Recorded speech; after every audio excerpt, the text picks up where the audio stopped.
Dr. Sheen Gurrib. Welcome to the podcast. My podcast, your studio. Oh no, this is great. I think this is the first Mauritian podcast I'm on. Really? Yeah. Okay, well, thank you. And Happy New Year. Happy New Year to you too. We're recording on the 2nd of January, and this is my first recording in Dubai, and very excited to get to speak to you more on a, I want to say professional basis, but we've known each other from high school days. How old were we? Like 16? 16, 17. Yeah, 16. But yeah. I think so. You were studying science, and I was on the economic side, but I think our paths kind of cross each other's. We were taking the morning bus together. Oh wait, I forgot this. You forgot? I forgot about this. I remember that because we both lived in the north, right? Yes, so we were taking yeah. the bus together. I forgot that, clearly. Well, anyway, here we are.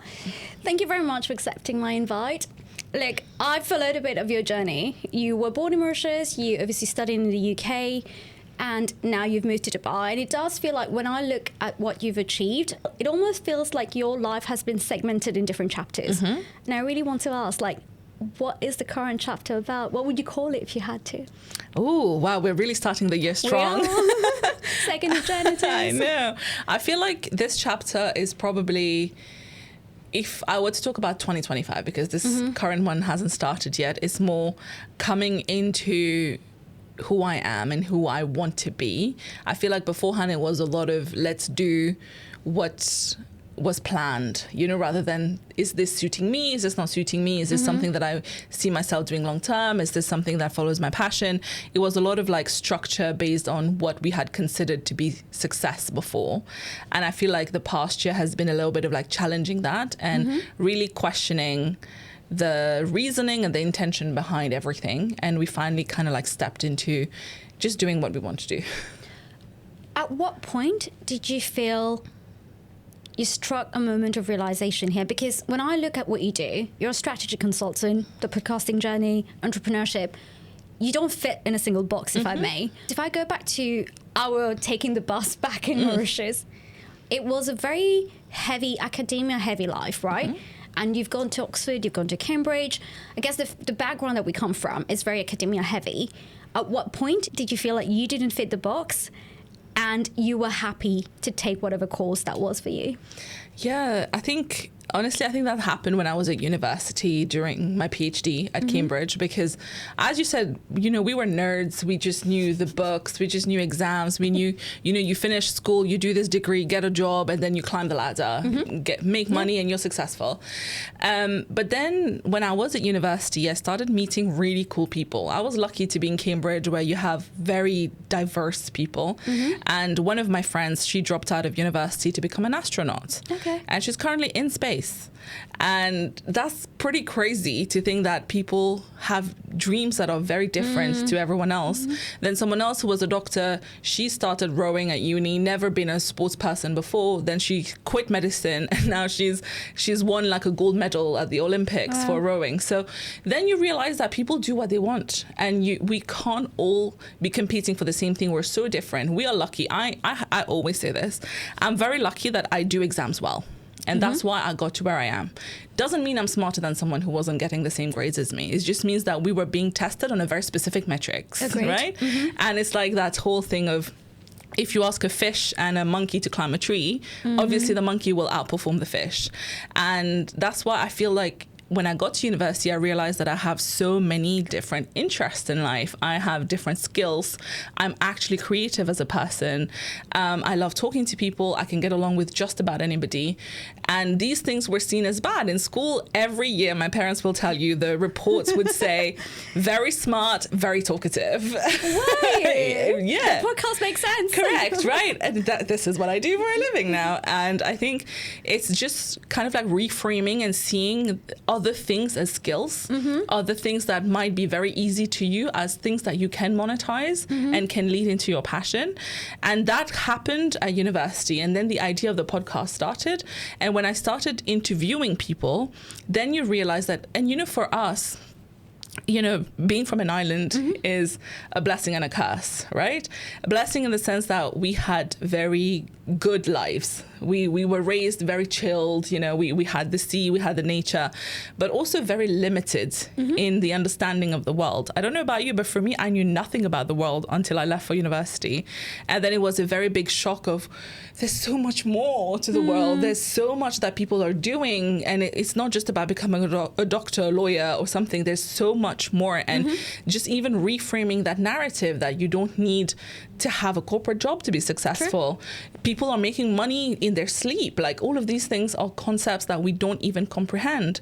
And then when all of that started to sink in and I started learning from people, that was the onset of the journey of kind of like broadening my horizon to see what else is out there. I love this, and I totally resonate with what you say there, because, and maybe the slight difference here is that I'm still part of that corporate world, right? I'm still part of that 9-to-5 job. And I do hear you. I think leaving Mauritius opened my eyes to what it could be. But I think for me, I'm still struggling with it. I'm still struggling with the idea of accepting that there's a different path to like the corporate job.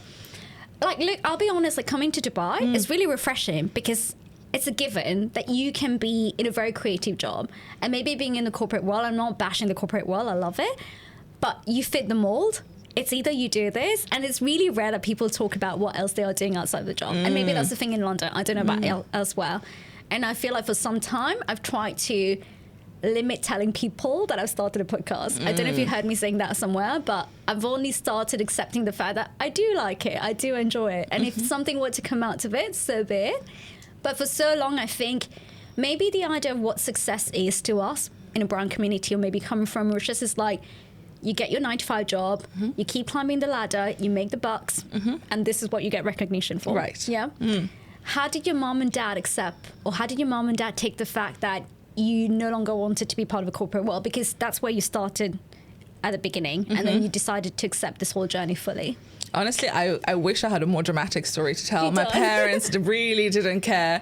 It's more that my parents are very supportive, and obviously they really pushed for education when we were growing up, but then they realized very early on that they didn't have to do much, because we were just inclined that way. And then, so when I got my first corporate job, I was with Oliver Wyman in London, then I moved here. And then my parents came to visit me, and they saw what my lifestyle is, which was very bad. I was working 18 hours a day, and there was literally no break, and we were struggling every night. I'll be like, oh yeah, we can go to dinner today, and then they're ready and they're waiting, and I'm like, wait, just one more slide, one more email, and then I'll be like, you guys go without me, there's no way I'm gonna be done. And then they started to worry a little bit about, you know, your welfare. And I remember after a year, I was back home on holiday, and I was working at 2 a.m. and my dad woke up and he was like, you're still working? And I was like, yeah, I'm on call with my manager at 2 a.m. at 2 a.m. And then he was like, you know, I don't think this is good. He was like, you didn't study this long to be someone's slave, you know? And this has nothing to do with your manager or your company. It's just the nature of the industry, right? Everybody gets put through this, and that's just how it is. And then he was saying, you know, maybe try and see if you find something else. And so they were very pro me quitting corporate world. But obviously parents being parents, they will want you to have some sort of safety net. And they knew that I have my certificates anyway, you have your degrees, you have the work experience. If whatever doesn't work, you can always go back. It's not like you're shutting the door forever on this. So no, they've been very supportive. And my dad got recognized in Mauritius in the queue, and somebody came and then he called me. He was like, I just got recognized. And I was like, oh my God. So they love it. Now they love it, especially because we get a lot of stuff for free now in Dubai and stuff. When they're here, they get invited to a lot of hotels and restaurants for free. So they're like, oh yeah, we love this. We love this. They were like, yeah, great decision. Now my mom was like, maybe you should see if you can get some free tickets for us. I'd like to come. I was like, wow, now the demands have started. New benchmark. You said now they love it. But the time when you quit, you took the decision to quit. Did you miss the money? Well, I'll tell you what, when I quit first time, I actually had already lined up another job, right? So I went into the CEO of a media company after that. So it's not that I was still earning, and they matched my salary. So at that point, it was still fine. It's more when I quit and I went full-time entrepreneur, that was when the salary went away overnight, right? And I still miss it. Till today, I miss it. Do you? I do, because you had a cushion there. But it's not even that. It's just the predictability of it. So every month on this date you're going to get money in your bank account. But with the lifestyle of an entrepreneur, for 3 months we made $0 revenue. 3 months. That's scary. Especially as a business owner, you're paying salaries, you are looking after all the business expenses, sure. Business is going as usual, but you're not making money, the business is not making money. So then you're like, how long can I pull this through? Then after month 4, you're going to make enough money for 6 months in 1 month. So then with time, that it comes in waves, but riding the wave is still hard, and you still miss the cushion of just having a salary. But it's the gamble that you take with entrepreneurship. But the problem is with being employed is that you can make a lot of money, but there's still a ceiling that you hit once. If you get to the top of your job, that's it. True. But with entrepreneurship, there's no ceiling with how much money you can make. Agreed. Yeah. Entrepreneurship can be can really be a lonely place, right? And now you have a team of people working with you, for you. When you started Dream Girl, for me, or at least the external perception, is that you started this on your own. And at that time, I think it was just an audio one. I don't think you had the video. I think it came on like season 3 or season 4. When you started the podcast, did it feel lonely at times trying to create something? Because now the success story is really, really clear. At that time, were there moments where you questioned it? Were there moments where it felt lonely? Listen, when I started, the first season was audio only. Season 2, I started recording video. And season 2, I hired an editor who was already editing for me. So it was only first season that I did on my own, kind of thing of like trying to just figure it out. And I'm sure you will relate, but when you're starting, there's so many new things that you're learning. You're so busy just trying to like keep your head above water, right? You're literally like, oh my God, I need to learn this. I need to do this. I need a cover for this. I need this. I need this. And then you just keep learning. And so therefore season 1 for me was very experimental, and I was really trying it out, not really thinking about it. And then season 2, I started filming videos as well, got an editor on board. So it felt like we had a little system in place that we were already navigating. But again, I feel like my experience was a little bit different because I started in COVID, right? It was 2021, start of 2021, and a lot more people were consuming content in those days. So my uptake was very rapid. So a lot of people were watching, I was getting comments. And the reason I moved from audio to video as well was because on YouTube, you can get people to comment. At the time, Spotify wouldn't allow comments. So then you're like, oh, people actually like it. You're seeing the reaction, and then you can monitor the views. And it just felt like, oh, it's a little community. And you get so gassed whenever like you get 100 views or something. And it's just... For me, it was very exciting at the time, especially because I had no vision for the podcast at all. It was just a side project. I'm enjoying it. And I'm getting to sit down with a lot of my friends at the time and learn from their professional lives, which we never talk about as friends. But somehow now I'm seeing them in this whole different light. So I really enjoyed it. And then season 3, I was like, let me try and ask people I don't know. Okay. As guests, and then I'm getting to learn from them. And till today, I would like to think that the one thing that I've kept with me is that pure excitement of learning from my guests. And it's an added bonus that other people watch it. For me, it's just like I have very specific things I need to learn from this guest, and that's why I'm inviting them on, and that's what I need to ask them. And that's why for me at that time it was great. But I'll tell you, when I moved to Dubai, because it was a side project and it takes time, I decided to shelve it. So that's why the podcast completely went on break for 2 years. And then I started doing YouTube. I was a vlogger. I was doing hair routine. Who knows what I was doing. You quit your corporate job? Yeah. I remember watching that one. Yep, I did all my quitting videos. It was a lot of random things, but the podcast, I had lost interest for it fully. That's very honest of you saying it. Yeah, it was. It's because I had never filmed in a studio at that point. It was all online, and it was fun, but it was not something that I wanted to find more time for. And then with time, because I consume a lot of podcasts and I really like intellectual conversations, and then with time, when I quit my job, I started a new job, I felt like I had more time. And I thought, maybe let me try it. And I decided that I will put my money down for the first time ever on this project. And I will book 10 hours in a studio, film 10 episodes, and see if something happens. And obviously, lo and behold, it was the 10th episode on the final reel that went viral. Was that the Obama one? Was that the very last one? 10th episode, final reel that went super, super viral.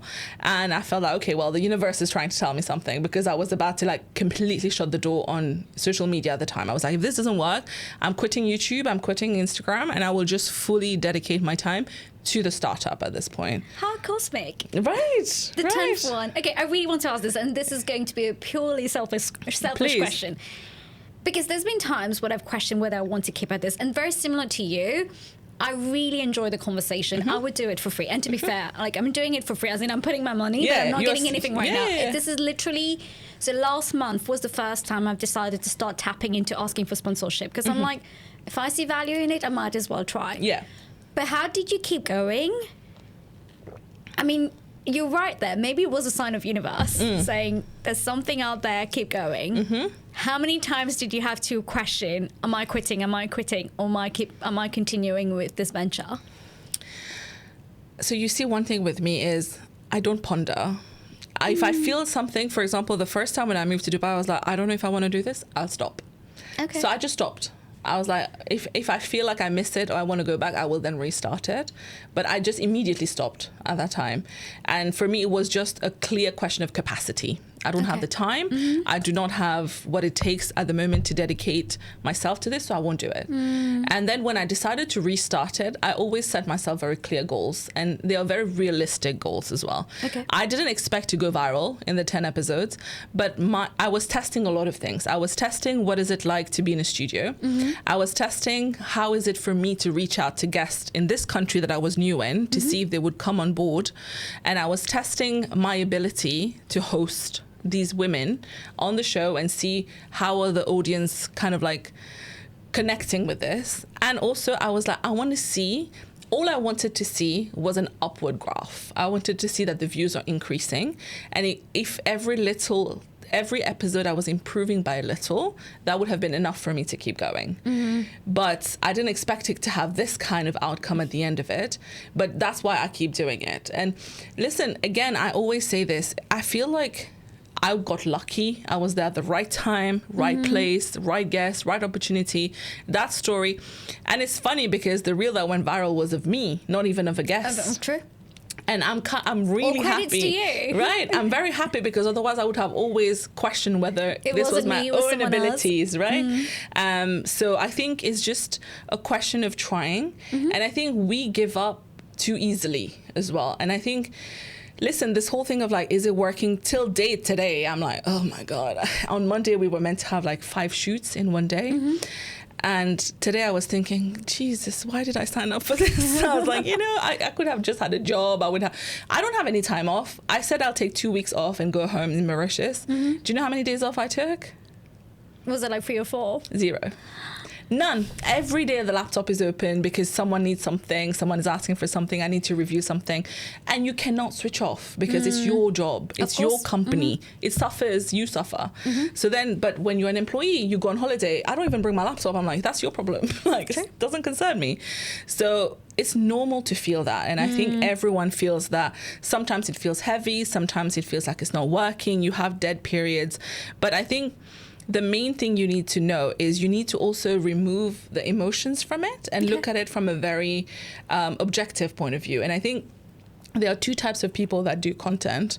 Either people who just are very creative and enjoy the creative process of it and just do it for fun, or people who do it because they want it to become a business. Right? And there are very different approaches. If you're doing it for creativity, then you don't care about the algorithm, you don't care about performance, you're just doing it.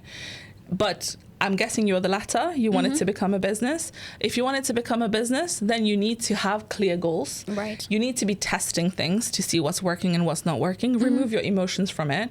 Remove your emotions from the views. I told my audience this. I hate them sometimes because I will put in so much work and effort into a piece of content, and I'm so proud of it, and it tanks so bad. Nobody cares. Then I will film something while I'm sitting on the beach, and I'll post it and it goes to 7 million, and I hate all of you because you never know. You can't predict, right, what will perform well. But that's just the game. right? That's just the game. And I think if you feel these certain ways, it's probably because you're not seeing growth. You're not seeing the views that you want to see. But I remember in the early days when I was getting really sick of it, I spoke to somebody being like, during COVID, I got 10,000 subscribers in a week, by the way. Wow, okay. That was mad. And then I'm like, now it's been a year. My YouTube is stuck on the same number. Nothing is growing. And then I remember them saying, like, there's the very famous story of Walt Disney, where, do you know how many times, I'm sure you've seen it, that one, yeah. that his pitch for Mickey Mouse got rejected so many times. 72 times. And then it got approved. And this has redefined the childhood of generations. And we probably, a lot of people come up to me being like, I've tried the podcast, I don't know if it's working. I'm like, how many episodes have you done? 6. I was like, okay, I'm on 120, and it didn't happen until we were probably in like the 50, 60 episodes, right? So you need to keep powering through. And I think that's when you see results as well. It's a compounding effect of all the effort that you're doing. But also, don't just, there's this other aspect of it as well. Of course, there's consistency, right? You need to be consistent. You need to be improving. But also, you can't just work in the dark as well. You can't keep repeating the same action and expecting a different impact. So you do need to think, what is working, what is not working, be in your analytics, understand your statistics, understand what your audience likes, experiment with different things, see what's picking up, and then keep doing it, because you need to be consistent, but you also need to adapt to see what works for you, so that we always need to make a decision at some point and think, maybe this is not for me. Maybe this is where I need to pivot into something else. And actually, nobody knows this yet. I'm going to tell you. Go on. The podcast is that we are doing a whole rebrand. The podcast is changing completely. Okay. Including the name? The name is going. So that will be happening at some point this month. But again, this was the natural point that we got to. And after we did our end of year review, it made sense to me. It became very clear when I looked at it, being like, we need to evolve. Even though I'm really attached, this is my baby, this is something that I've created from nothing, but I need to remove my emotions from it. And now is the time for the whole thing to evolve in order for us to get to new heights. So you need to do that. And that's why I feel like the best thing to do if you're feeling demotivated, to answer your question, is just put that into action. What can I do to give myself more data to make a decision? I will let you know how it unfolds this year. Yeah. I think we've got new goals as well for this year, so we'll see how that plans out. But I think for me personally, it's like being able to take the sponsorship part. It's not even a question of money. It's just a question of validation, that someone else believes in it as much as you believe in it. And maybe it's more the Mauritian niche in this context.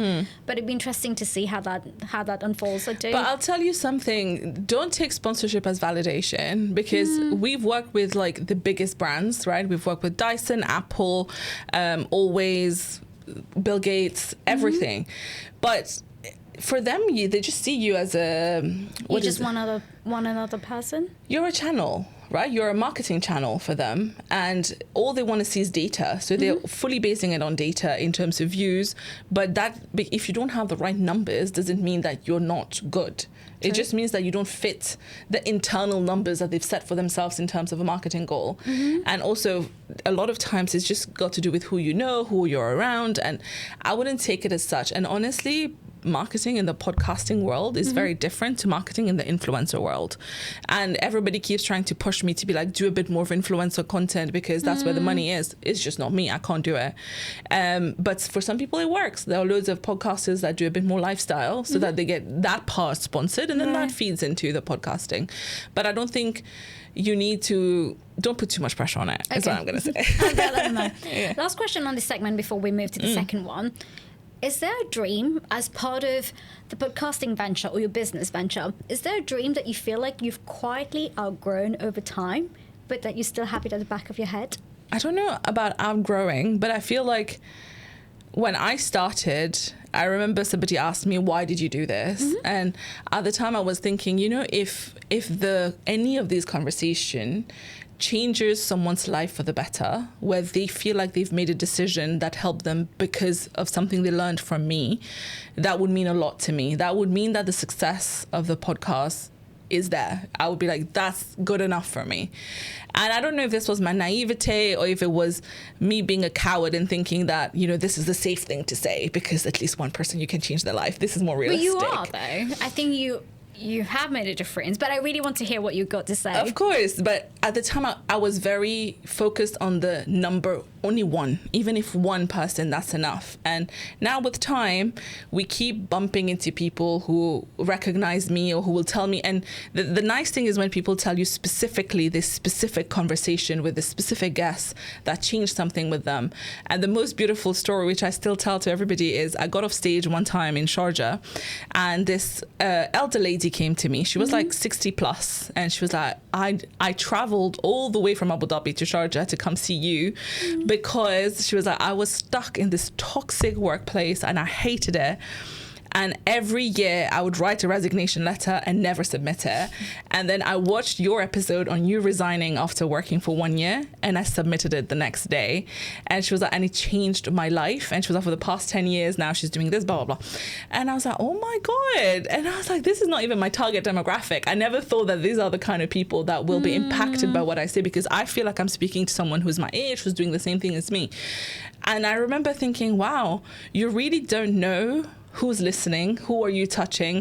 And I think, again, sometimes you get lost in the numbers. You're like, oh, this video only got 100,000 views. But that's 100,000 people watching. Even if it's 10,000, that's the O2 Arena, isn't it? Like, and I'm like, that's a lot of people.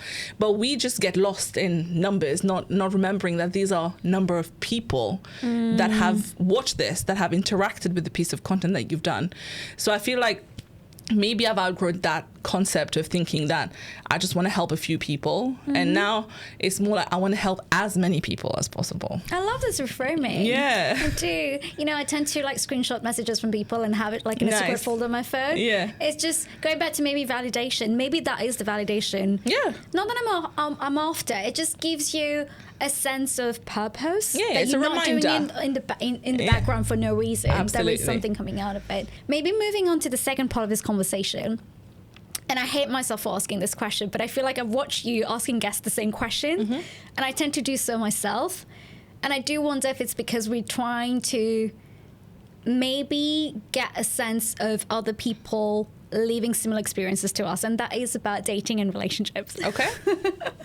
I've watched your solo videos where you've actually shown vulnerability in terms of accepting the fact that, you know, maybe there were certain goals that you set for yourself, or the idea that society keeps questioning marriage, whatever timeline we may have set for yourself, or whatever timeline society seems to be setting for ourselves. And I tend to ask guests the same question. And I really, before we met, I asked myself the same question. Why do I feel the need to bring up that question during conversations? And I think I've admitted to myself that it's because maybe I find comfort in people saying, yes, we're still figuring out the same thing. Yeah. I don't have it all figured out, and that's the same thing. I do want to ask, like, what's your view on dating and relationship these days? We are of the same school year, similar age, early 30s until we can't say early 30s anymore. How's that going for you? Honestly, well, the year just restarted, right? Isn't that scary? You know, I'm a 2nd of March baby, I have to say. Today's the 2nd of Jan. I don't know why. I'll be honest with it. I have a certain fear and anxiety on the 2nd of Jan every time. I say every time, but it does happen because I'm like, that's 2 months away-ish from my birthday. That's like 1 year older, and here we go. There's still so many things I haven't figured out. And I really mean my personal life. Of course. Yeah. Listen, I think this is a topic that needs a lot of time anyway. And what's funny is that last night I fell asleep and my phone was buzzing, and I was like, who is it? You know, at this age, you get worried when someone is calling in the middle of the night. You're especially like, with your parents being away. Exactly. It's never good news. And then I was like, who is it? And I looked, and I don't know. Do you remember? Oh, I don't know. I shouldn't say that. I'll tell you after. We can cut it off. I'll tell you Okay, after sure. who it is. And she was calling, and I was like, hello? And she was like, I just got proposed to. And I was like, oh my God, thank God. Okay, now I really want to hear you tell me later. I was like, thank God. And then and then we had a whole conversation. She switched to camera to show me, and I was like, oh my God, that's so cute. And you know what? Again, just in the interest of being honest, I am so happy for her. She's one of my best friends. I'm so incredibly happy for her. But you cannot stop yourself from then having this little alarm bell going in your head, being like, that's one more gone. Now it's just me, you know? And it's normal. It's very normal. I feel like growing up, we were so focused on education, and I was like, there's my whole life to find a man. There's no need, there's no rush for it. But I was never closed off to the idea. I've made really bad choices in my youth, and I think we can all accept that. And my friends will be very happy that I can own up to it. But I think when you're young, and I'm really glad I made those bad choices, because when you're young, if I had married these people, my life would not have gone the way it should have at this point. And I feel like with age, I thought, you know what, 25, I'll meet somebody. 26. Oh, 26, okay. 28 married. Yeah, 31st kid. Yeah, 31st kid, right? Look and here at we us are. Here we are. I'm guessing you're still single as well. Yes. Still single as well. And it never bothered me until my friends started getting married. And then it felt like, oh, wait, maybe this is the time when it's happening. And then it all happened in one wave. You know, my Mauritian friends from Oxford, friends from Cambridge, now my work friends. And it just feels like from all aspects of life, and now they're popping up children as well. I'll have a lot of friends that have kids. And it just feels like, especially for us who have been overachievers, who've always kind of like jumped to the next step very easily, smoothly, and done well, it feels like this is the first time where we're stuck, right? We can't move to the next part, and there's nothing you can do about it. It's not like when you're applying for jobs or you're applying for university, when you can just do it. Yes, some people will tell you just go on a date every week and then something will happen, but that's emotionally so draining. It's the dating fatigue, and how do you connect with people? And I'm an all soul. Let me say it out there. I need the deep connection, and I take months to get to know someone, and I will take years to unwind the whole process. Exactly. But that's nothing wrong with that, right? And I feel like, so yesterday we were having this conversation with my friend who is older than us. She's incredible. Like, she is one of the most successful friends I have. She's not married, she's single. And she has so many men after her, by the way, but she's just, it's not a problem of options, right? But she can't find her pair, which is very fair, but she's also so comfortable in her life, and she sees herself as already successful because she has her own house, she has her own car, she has her own job, she has her peace. You know, and I think that's one thing we really underestimate, which is peace. And a lot of people, yes, are married, but how many married couples do you know that are 100% happy? Because for me, I know a lot of people who are not happy. And Same. I've had friends who already got divorced as well. And one of my friends got divorced after 6 months of being married. And it's like, the grass is not greener on the other side. But here is what I want to tell you, and I want to tell myself. You know, it's like, it's okay to be sad about this. I think we put so much pressure on women in their 30s to either, you have two options. Either you need to be extremely panicked about the fact that you're not married and you need to do everything you can to find somebody, or you need to be so chilled and so feminist about it that you don't care. You don't have to be either of these. You can be a little bit of both. In between. Right? And I think if you want to be married, you want to be married? I do. You want to have a family? It's fine to say it. There's no shame in it. It's fine to say, I want to be married. I want a husband. I can't find someone yet, you know, and he will come when it's the right time. You know, I hope you believe in this whole thing of like, when it's the right time, it will happen.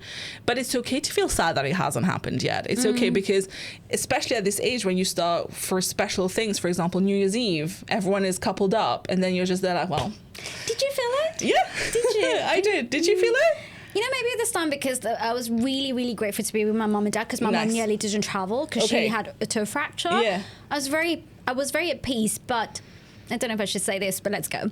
I started the year getting to know someone, and somehow like it went on for a few months, and then we stopped talking. Yeah. So I think I started the year on a different page, and I kind of was looking forward to closing this year somewhat different to the previous years. And bear in mind, I was in a long relationship throughout my 20s. So I don't look back thinking, oh, I had someone. There's a reason why it didn't work out. Of course.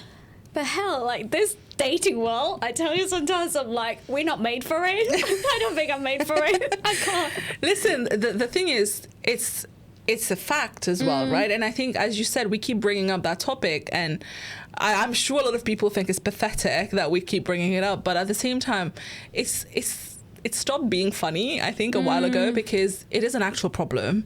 And I saw this meme the other day that said that for the first time ever, women are not choosing men for financial stability. We're choosing men for their own character, and all the women are single.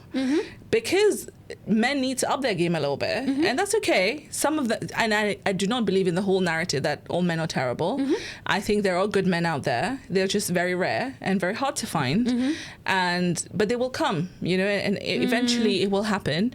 And just outside, I was talking to one of the girls that just recorded. I heard you. I was laughing in the background. I was like, the first time we met, we actually met on a show where we were both being recorded, and it was a blind thing, and then you just pair up with someone, and then you have these cards where you ask very vulnerable questions.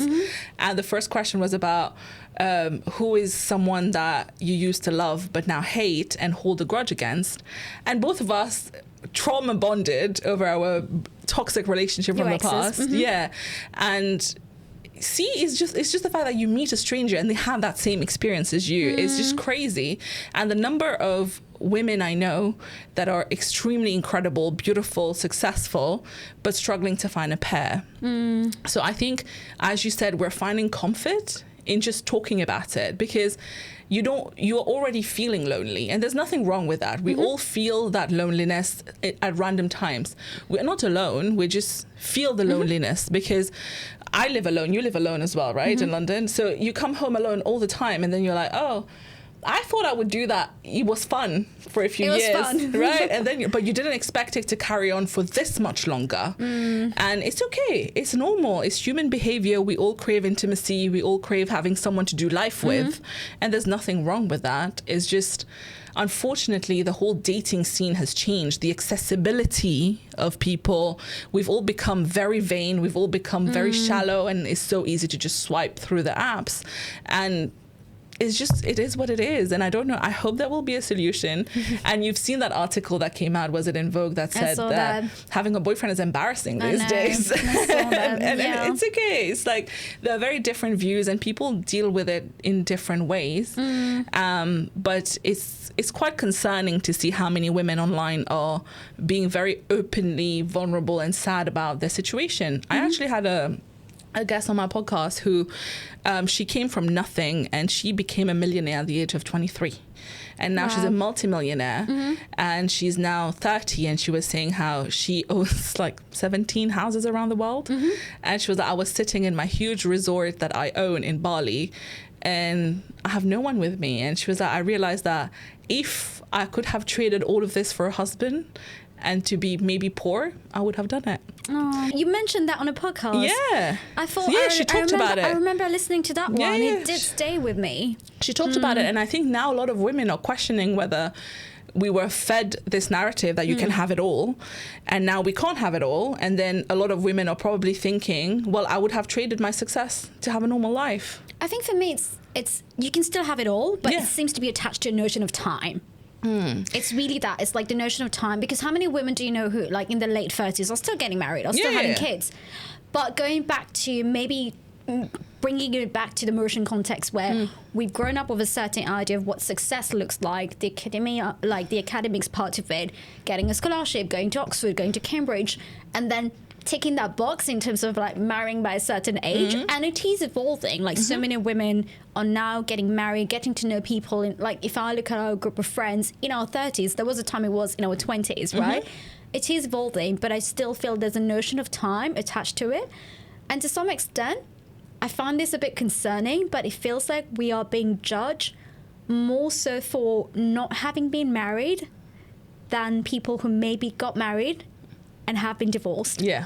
Isn't that interesting? I'm It like, is. well, I've avoided my first divorce, but why am I being judged more than someone who got married and got divorced? Yeah, because I remember one of my friends, her mum told her she was about to turn 40. Her mum was like, just marry whoever you get and divorce them in 6 months. That's fine. At least I don't have to say that I have a daughter who's 40 and single. I would rather say a 40-year-old divorcee. And it's true. That's how people see it, because somehow That's scary. having had one marriage means it's a stamp of approval, but it makes no sense. Honestly, it makes no sense. It doesn't. What's the idea of enough now? What does that mean to you? Oof, enough. Honestly, I think, listen, in the past, the focus was always on like, kind of like financial comfort, you know, always thinking, I just want to have enough money where I don't need to worry about, you know, any kind of like health emergency, any kind of travels. I can buy whatever I want. Then that changed into, I want freedom of my time. You know, no money replaces freedom of time. And now I feel like that has also evolved more recently into a bit more of, I just want to have peace of mind. Honestly, I think I just don't want anyone to be bothering me. I don't want to be answerable to anyone. Listen. The future boyfriend. The future boyfriend. We're putting in the future. Future can be tomorrow. The current boyfriend that is coming. You know the one they say you need to speak it into like action. it's already happening. Yeah, no, but I just mean like, you know, people who are negative, people who are toxic, who are not really kind of like good for your mental health.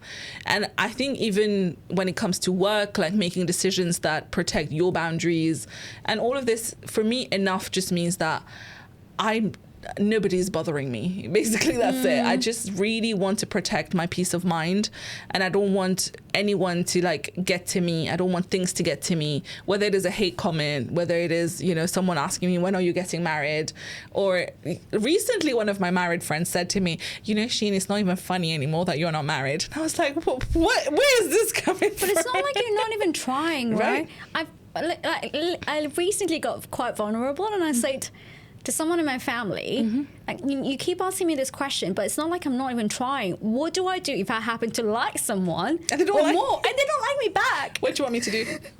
I've tried, like literally, I've put in my time. Right. I've got to know them, Yeah. and then they're emotionally avoidant. What do you want me to do about it? Exactly. And I think, again, it's that same thing of like, people keep asking, when are you getting married? When are you having your first child? You don't know what this person is going through. You don't know their personal struggles. And again, like, the thing is, my mum learned this very well recently. I think she's finally accepted it. And she was like, you can't ask people when they're getting married, because you don't know what this girl has been through, what this boy has been through. Maybe they've really fell in love with somebody and that didn't work out for them. That's not their fault. And you can't now be like, when are you getting married? And, you know, so many people might really be deeping this thing. And on the internet, you see grown women crying online, right? Saying that I really want a life partner and I can't find one. And they're probably crying themselves to sleep thinking about it. And imagine the next day you go up to work and someone is like, why are you not married? Like, that's really like putting that knife in there and stirring it around. So I think we should all be concerned for ourselves. And if you're worried about your single friends, help them. Yeah, true. I love that we got to speak about this, and I hate the fact that after this recording, I'm probably going to question whether I got too vulnerable or whether we got too vulnerable. I tend to ask myself this, and then I'm like, no, let it What out does too there. vulnerable mean? I don't even know. Who should not listen to I think this? just admitting. Yeah. Maybe just admitting the fact that But I it's wanted not- certain things for myself at whatever age, and it didn't happen. And it's not embarrassing. I think that's the thing we need to reframe. It's not embarrassing. It's not shameful. Obviously, you'll have some annoying, like, you know, dirtbags that will say, "Oh, look at them. They're so desperate," or like, you know, they should have, if they prioritized dating when they were younger, blah blah blah. They were too Please. picky. Exactly. I'll We're take too it. picky. Yeah, I am picky. I'll take it too. I am picky. That's okay. And I think it's okay. And that's this whole thing of like, you know, the more successful you are, the more public you are, it does add layers of difficulty. You know, your pool does become a little bit smaller, but that doesn't mean it won't happen. Shane, my very last question to you. You obviously come from Mauritius, and you have so many people from Mauritius watching you. And I feel like it's been great watching your journey because you've embraced the culture here in the UAE. I've seen the different initiatives that you've been working on while you've been here. You've only been a few years, and it feels like you're very deep rooted in the culture, in the environment here. But for the Mauritian women watching you, as someone who's taken the leap of faith, gone through the whole academia part, came here, managed to set something for yourself, and you've been doing great. How does being Mauritian still tying within what you're currently feeling, what you currently have for the future? I have a feeling that you might be here for a few years. I don't know if you'll ever return to Mauritius, but your parents being there. And that's one thing I've recently talked about, the idea that our parents are aging and it's sometimes hard not being there physically. How does the whole being Mauritian come into the picture for you while still being here? Well, the first thing is my freezer is full of dal puri. Full to the brim. I think, honestly, more and more now, I keep getting asked, where are you from? And I'm sure you get it. People think we're from India. People think we're from Pakistan. And I went to India and people assumed I was Indian. And obviously our roots are Indian, but we don't think we're Indian. It's a different culture altogether. We're so Mauritian. And I think for me, it became more and more obvious that I need to be loud about the fact that I'm Mauritian because people don't understand, and I have a platform. So recently when I went home, I filmed a podcast episode with my dad where we talked about our ancestors. What does it mean? Where are we from? What does Mauritius mean? What does it look like living there? And I think for me, being Mauritian is also the reason I'm able to do what I do because, you know, growing up, we are exposed to so many cultures and so many religions, and we don't even know this until you leave the island. You don't realize that the island is so diverse, right? Because you're so used to seeing like every sort of skin color around you. And then when you go outside, you're like, oh, wait, here people actually see color. People are seeing me as brown and they think I'm Indian. They don't realize I'm an African child because... But when we're in Mauritius, we don't question it because we're so used to it. No, the idea of like having, like from the brown community, and sorry I cut you there, but like the idea of meeting like Punjabi, Sikh, Gujarati, like moving to London, I was like, whoa, okay. When we're in Mauritius, you're just Hindu. Yeah. Like you're Mauritian Hindu. Yeah, exactly. And it's just also, you're just Mauritian. Yeah. You would say you're African. And then people are like, you don't look it. You don't look it? Yeah. And I was like, okay. But I think that really brought me that personality. And I think Mauritians are very warm and we're very easy to get along with. We're very friendly. And that has definitely shaped me as a person, which helps me today in my line of work. And I would love to go back to Mauritius. I love the easy life. But obviously work-wise, it doesn't make sense at the moment for me to go back. But I would like to think that one of my goals is to put Mauritius more on the world map, you know, to show people that, you know what pissed me off? I don't know if I'm allowed to say the word, but when I put on my stories that I was going to Mauritius, I got so many DMs from Mauritians giving me tips on where to go visit in Mauritius. I was like, guys, I am Mauritian. Okay. And I was like, what is this? Where is this coming from? People were like, oh, you're coming to our country. I was like, excuse me. My country? So then I realized that my identity is not loud enough about the fact that I am Mauritian. So that's definitely something I want to bring in a little bit more into the content. And your parents? Oh, my parents. So, you know, alhamdulillah, very blessed, but I go home 3 times a year and they come here twice a year. Oh, you get so to they're see actually them coming end of Jan again because it's so close. So they come a lot, and my sister's in America, so they stop here and then go there. So it's always like a little bit of everything. But I completely share this idea of like aging parents, and it's just me and my sister. Neither of us are at home, so you do worry about them a lot. And my sister wants them to move to America, so maybe they will, or I might move them here, I don't know, but I think it will be easier to move them out than for us to move back. Interesting. If that makes sense. And they're open to that? My mom will pack her bags today. My dad, I don't know. My dad, I think, will take some convincing, but now they are both like retired and like officially, so now they can, I think they're a little bit less attached. But let's see. What about you? Would you move back?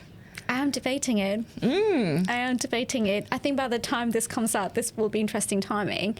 But you know, Dubai has actually been on my mind for some time. This is my 4th visit here. But I remember when I was here the very first time, I liked it. And I was like, maybe this could be like a stop on the way back home. Right. And now I'm like debating it. I don't know. Don't be surprised if I do this year. I feel like I'm just going to follow my gut. I've stopped questioning it. I've spent 10 years. I mean, I've been in London since 2012, but wow. I've literally spent literally celebrating my 10th year at work. Oh, wow. And I'm like, now's the time to go. Now is the time to go, maybe. And like not having a boyfriend in London, that really helps. Nothing is keeping you there. Nothing, except my siblings and my little niece. That's okay. But I'm like, I'm actually open to the idea. I don't know what that would mean like, and I've been networking with a lot of people. But it's going to be a question of adjustment. Yeah. And I think you could always give yourself a little, 6 months to explore and figure out what you want to do. Exactly. Yeah. I'll let you know. Sheen, thank you so much for your time. It was lovely catching up with you. I was trying to obviously interview you as someone who's been in the public life, but I have a really fond memory of us sharing the same schooling journey together. Thank you so much for coming on, and I hope many people will enjoy this, but also I think many Mauritian women will look up to you for what you've achieved, so thank you for your presence today. Thank you so much, and thank you for having me. It was a complete honor, and I can't wait to see what you do. Thanks, Sheen.